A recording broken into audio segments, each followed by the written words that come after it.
अस्सलाम वालेकुम स्टूडेंट्स।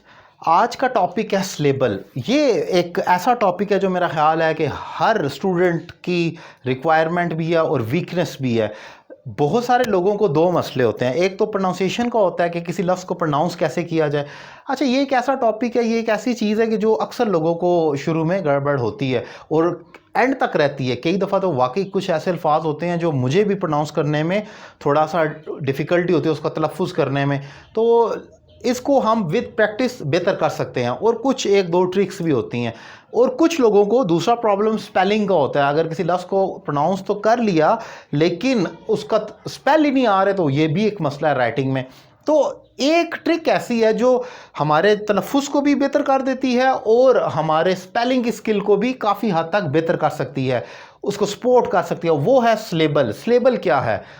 स्लेबल हम कहते हैं, आप ज़रा गौर करना है आपने, कि dividing a word into its sound. एक लफ्ज़ को उसकी साउंड्स के ऊपर तोड़ दें और फिर उसको आप अदा करें, बोलें या फिर लिखें, तो आपके स्पेलिंग और जो स्पीकिंग है दोनों में फ़ायदा हो सकता है। ज़रा ट्रिक क्या है, गौर करें।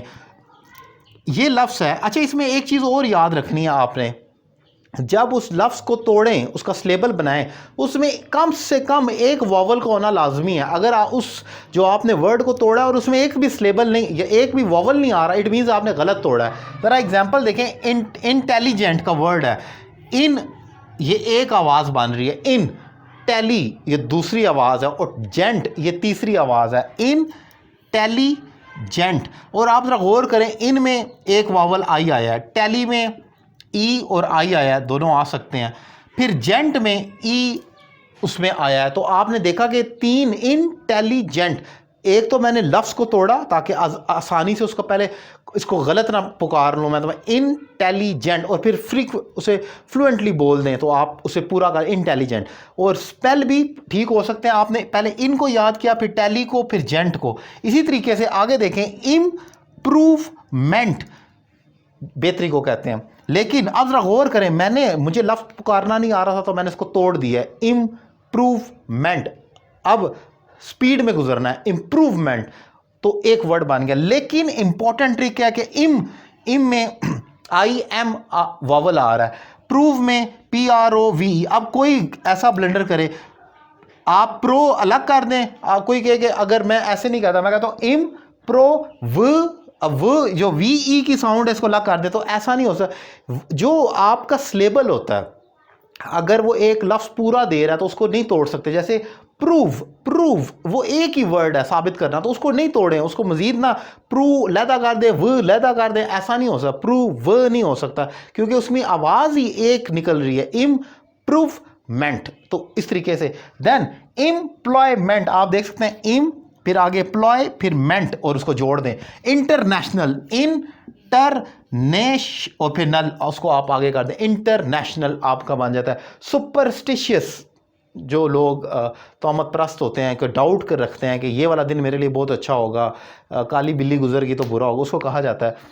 अब सुपरस्टिशियस 4 स्लेबल बनते हैं और उसके लफ्ज़ों को तोड़ दें तो स्पेल को याद करना भी आसान होगा। इंटरटेनमेंट, इंटरटेनमेंट, आप देखें इंटरटेन, 4 इसमें स्लेबल हैं और इन एक हो गया, उसमें वावल आ रहा है। टर में आप फिर देख सकते हैं TER, इसमें ई का वावल है, फिर टेन में ए और आई का वावल है, मेंट में ई का वावल है। एक स्लेबल में 2 वावल हो सकते हैं, लेकिन एक स्लेबल ऐसा नहीं हो सकता जिसमें एक भी वॉवल ना हो, वो गलत होगा। इट मीन्स कि आपने गलत ब्रेक किया, फिर दोबारा उसको चेक कर लें। सो ये एक ट्रिक है जो लफ्ज़ को बोलने और स्पेलिंग में याद करने में आपको हेल्प कर सकती है कि उस लफ्ज़ को उसकी साउंड पर अगर तोड़ दिया जाए।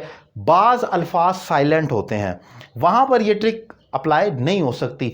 इंग्लिश के बहुत सारे रूल्स ऐसे हैं जो बाज़ जगह आकर साइलेंट हो जाते हैं, खामोश हो, वहाँ पर हम कुछ नहीं कर सकते। बीइंग अ टीचर हम एक ट्रिक दे सकते हैं, कि हिंट दे सकते हैं कि आप उस लफ्ज़ को यहाँ तक करीब तक पहुँचें। लेकिन कुछ ऐसी ग्रामेटिकल चीज़ें भी होती हैं जो कि जब आप ज़रा एडवांस लेवल पर जाते हैं तो आपको मालूम होता है। अगर मुझसे कोई पूछे ये ठीक है, ये गलत है, तो मैं गलत तो कह सकता हूँ कि ये गलत है, लेकिन क्यों है उसकी रीज़न बज़ाहिर नहीं समझ आ रही होती, क्योंकि ऐसा कोई नज़र नहीं आता। जैसे कि अक्सर जैरेंड और पार्टिसिपल दोनों आलमोस्ट सेम हैं, लेकिन कुछ जगह पर गलत है, आप जेरेंड इन्फिनेटिव, जो जेरेंड और इन्फिनेटिव होता है सेम होते हैं, लेकिन बाद जगह पर आप जेरेंड लगा सकते हैं, इन्फिनेटिव नहीं लगा सकते। तो वो क्यों नहीं लगा सकते, उसका कोई एग्जैक्टली सॉलिड जवाब कम से कम मेरी नज़र से तो गो थ्रू अभी तक मैंने नहीं किया कि बुक में हो, लेकिन आप पढ़ कर बता सकें यहाँ पर ये सूट नहीं करता। सेम लाइक एक और एग्जांपल आपको दे रहा हूँ कि जहाँ पर मतलब लॉजिक कोई भी नहीं मिलती हमें। गोइंग टू और अबाउट टू दोनों सेम है। कोई काम जो आप करने लगे, I am going to slap you, मैं तुम्हें चांटा मारने लगा, और I am about to slap you, दोनों ठीक है। लेकिन अगर मैं कहूँ मैं जाने लगा हूँ, तो I am about to go, ये तो ठीक है, लेकिन मैं जाने लगा हूँ, I am going to go, ये ऑब्वियसली गलत है। तो क्यों गलत है, आप इसके कोई रीज़न कम से कम ग्रामेटिकली तो नहीं मिलती, लेकिन बस पढ़कर अजीब लग रहा है। सो ऐसा होता है बाज़ जगह, लेकिन फिर भी इस किस्म की ट्रिक्स आपको बहुत ज़्यादा आसान कर देती हैं इंग्लिश की जो मेजर और बेसिक चीज़ें हैं उनको समझने में। उम्मीद करता हूँ लेक्चर आपको पसंद आया होगा। मुझसे अगर ऑनलाइन क्लास लेना चाह रहे हैं, नंबर आपकी स्क्रीन पर मौजूद है, एक रीज़नेबल फ़ी पे करें और मुझे ज्वाइन करें और घर बैठे अपनी इंग्लिश में इंप्रूवमेंट लेकर आएँ। और मेरा यूट्यूब चैनल सब्सक्राइब करना ना भूलें, जो कि सैयद अली रज़ा काज़मी है, लिंक आपके सामने मौजूद है, सब्सक्राइब करें और मेरे लेक्चर्स देखें। Thank you very much.